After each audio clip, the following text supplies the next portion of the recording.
We're also learning more about the 12 boys and their coach trapped inside. They may be taken out in groups. A doctor says 2 of the boys and the coach are too malnourished to get out right away. Again, 2 of the boys celebrated their birthdays inside the cave. One actually missed his birthday. In fact, that was the first clue that they were missing. One of our very own here at WFAA has gone on some cave expeditions in Thailand. Cleo Green took a tour with her father several years ago. Yeah, there was scuba gear and a trained guide involved. Even so, it's not a trip for the faint of heart or the claustrophobic. Here's her conversation with Kevin Reese. Did you go? This was about 6 years ago. My father lives in Japan. He's super adventurous. Any chance that he can get me to come along and do something crazy with him, I'm there. And we ended up in Phuket, and we ended up meeting with one of his friends named Banpin, and he took us on one of these tours.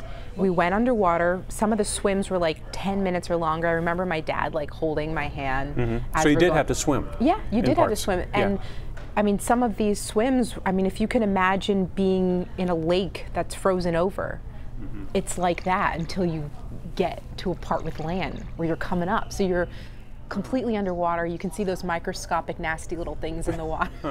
So you had to go through spots where there was no air pocket to go up until you got to the end. You're literally swimming through a tunnel, and then you come back on land.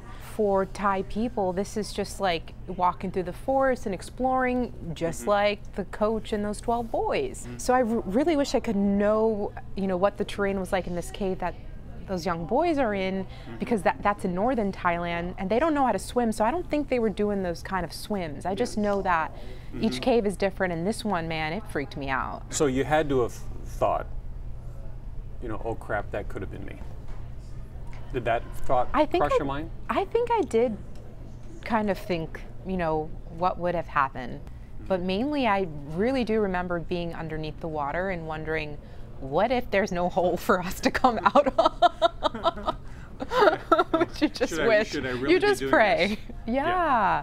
But that was definitely an experience I'll never forget. I'll bet.